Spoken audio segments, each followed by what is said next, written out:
Shalom. That's the word we have, because this is VFI News, and we're talking peace.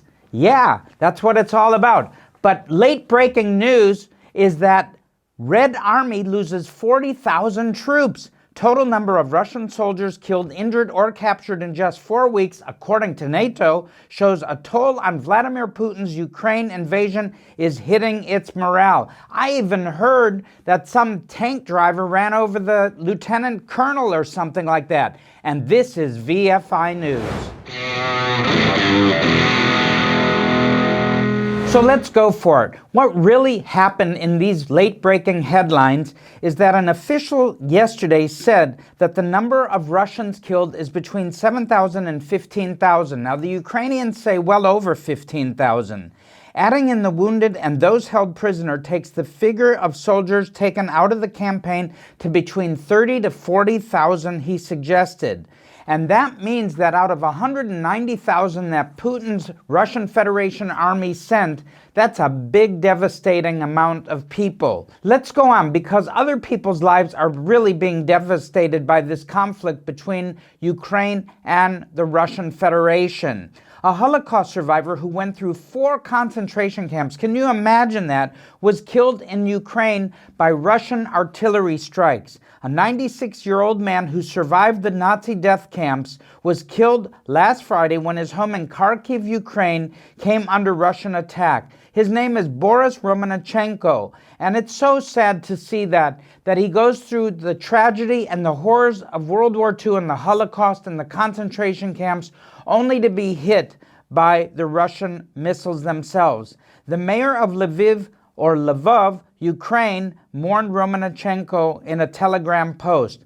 Quote, "He was killed by a Russian missile in his apartment during a denazification operation." That's what Putin's been claiming. Well, it's sickening, because these new fascists are just continuing the work of Hitler. That's a quote from him. This is one difficult conflict of which we have to piece together like a puzzle all the different elements to get a full, complete picture. Because the Ukraine hasn't been perfect, Russia hasn't been perfect. In fact, the world's not perfect, and guess what? You and I are not perfect, and that's why we need God in our lives. Next, why won't Israel's government and the Knesset vote to give the Ukraine weapons? And this is a criticism of Zeliensky, who spoke to the Knesset of Israel, the Parliament of Israel. The Ukrainian President Vladimir Zelensky used his address to MKs, that's members of Knesset and cabinet ministers, by a video conference to talk about Israel not doing enough to help his country since Russia invaded. Pleading for Israel to impose sanctions on Russian businesses, he asked, quote, "Why has Israel refrained from sanctions on Russia? Israel needs to give answers to these questions, and after that, live with them." There's a lot to be spoken for. I don't know why exactly Israel has held back and maybe is doing things that isn't publicly published. I do know that Israel has a field hospital set up, as we have mentioned before, and it's working well now, serving the Ukrainian population, the injured, the wounded, and so on and so forth. So Zelensky went on to say to the Knesset, "We are turning to you and asking whether it is better to provide help or mediation without choosing a side. I will let you decide the answer to the question, but I do want to point out that indifference kills." And that poses a question to all of us, deep in our hearts, not just this conflict, but in life alone. Why do we remove ourselves from what's going on?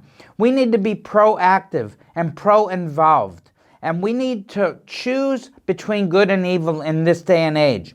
Let God speak to your hearts so that you can determine that. Zelensky said the Russians were using terms like the final solution against the Ukraine. The February 24th date of the Russian invasion was also the same date that the Nazi Party was founded in 1920. Now that I found very fascinating and interesting to note. Isn't that something? History repeats itself. Proverbs 21 verse 15 says, "When justice is done, it is a joy to the righteous, but terror to evildoers." Now, the latest news on immigration to Israel and the Jewish people coming and non-Jews alike who are refugees from the Ukraine. They say over 5,000 immigrants have already arrived to Israel from Eastern Europe since the war's start. Now, this is estimated to rise up to 20,000 easily. And who knows, because they say that there's about 200,000 Jewish or mixed Jewish families that are able to come to Israel on Aliyah.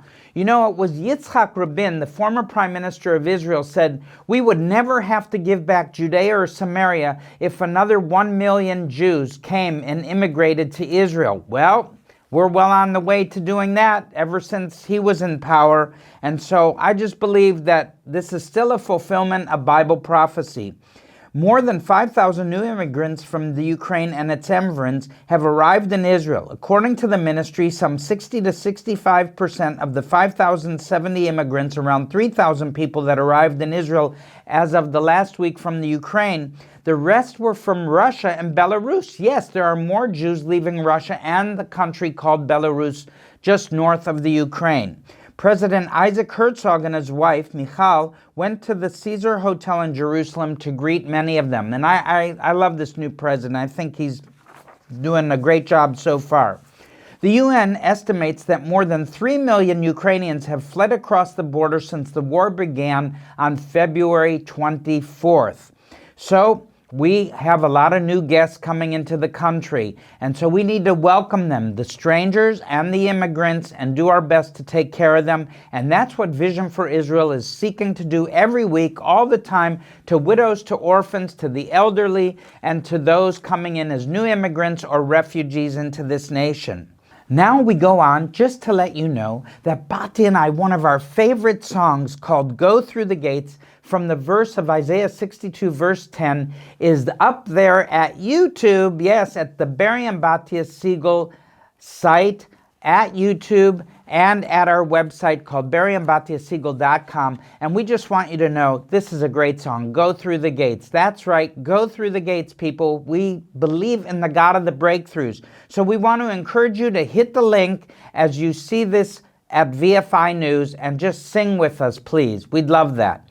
All right, now what else is happening? The number one objective right now for Israel is that Iran does not possess a nuclear weapon. And even American military people like Commander General Kenneth McKenzie on Friday told reporters that the number one objective of the United States with regard to Iran is that Iran will not possess a nuclear weapon. So will somebody tell the people in the White House and the administration, stop worrying about these negotiations that are going nowhere, because the U.S. is being used by Iran and abused by Iran, even when they're shooting missiles into U.S. military compounds in Iraq? I don't understand. But anyhow, McKenzie said, I continue to see Iran as the greatest threat to regional security and stability. They furnish weapons, support, and direction to proxies across the region, like Hamas, Islamic Jihad, Hezbollah, who engage in acts of terror and undermine local governments, all advancing Iranian interests. The comments came just days after dozens of Iranian ballistic missiles hit the northern city of Iraq called Erbil near the U.S. consulate complex, destroying some residential structures. As far as I'm concerned, rip up the paper of this nuclear agreement you're trying to negotiate, because it's going nowhere and it's giving Iran time to develop nuclear weapons. And we've seen recently that people that they imprisoned, British Iranians who were accused of spying for Israel, were released after 5-6 years. I don't think they worked for Israel, but I don't know those things. Those are deep and dark secrets, but I believe these were innocent people. Now on to the last.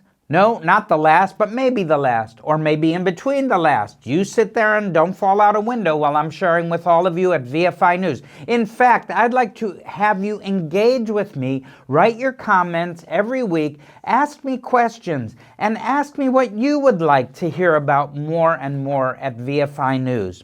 So what great problem do we continue to see all over the world? It's called inexplicable antisemitism. It's still a worldwide problem. In fact, it's a worldwide problem, but it's also not just a social disease. I believe it's a spiritually demonic element that injects itself into various ends of society and has gone on ever since the garden with Adam and Eve in it, because Satan himself opposes anything that God has covenanted with. And that includes the Jewish people, that includes Christians, and we need to be aware of that. So at the invitation of French President Emmanuel Macron, President Herzog and his wife, joined by Macron and his wife, marking the 10th anniversary of the murder of 4 Jews on Sunday, 3 of them children, in a terrorist attack that took place on the Or Torah school in Toulouse, France.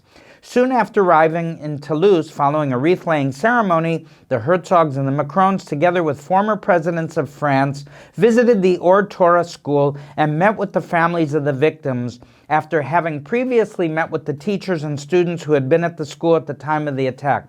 You know, any terror attack is just so wicked, so difficult to overcome. So we need to pray for the victims of terror attacks, not only in Israel, but also in Europe and in America, anywhere else. President Herzog described terrorism as a means of distilled hatred which is found among the extremist elements of radical Islam, who use this bitter hatred as a reason for attacking Jews as well as other Muslims and Christians. By the way, so you all know, more Muslims have died at the hands of extremist jihadist Muslims in terror attacks than I think any other people group in the world. Even today, he said, there are incidents of inexplicable anti-Semitism throughout the world based on irrational hatred. And in reference to the ongoing Iranian threat, Herzog stressed that Iran is the central source of international terror. The family of nations must stand together against Iran. Yes, that's what I say too. All right. But good news on the horizon. Good news, everybody. Oh, yeah, good news. Yeah, okay. Singapore is going to open an embassy in Tel Aviv, Israel. After 57 years of ties, Singapore will upgrade its presence in Israel from consulate to embassy in the latest move reflecting thawing relations between Israel and Muslim countries. Israel and Singapore forged diplomatic ties in 1965.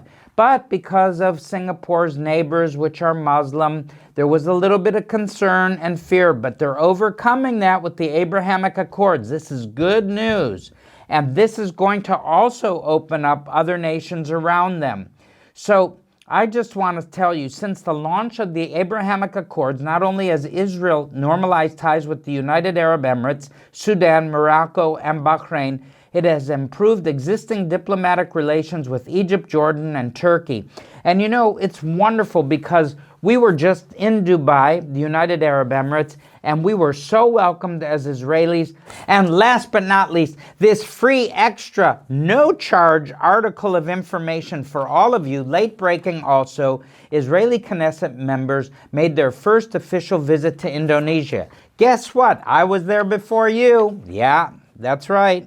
Well, anyways, Israeli Knesset members were in Indonesia on Monday to attend the Interparliamentary Union Conference. This is the first time Israeli MKs have visited the country with which Israel has no diplomatic relations with.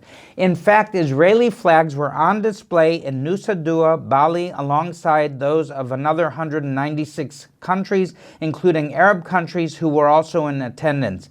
So we'll be talking more about that in future VFI news, but I think it's hats off to Indonesia, hats off to the Abrahamic Accords. May it all continue. May it be a sign for peace in the Middle East and abroad. And listen, we have to take what we can as it comes. And remember, pray for the peace of Jerusalem right there on this map. They shall prosper that love thee. Psalm 122, verse 6. Until next week, God bless you and shalom.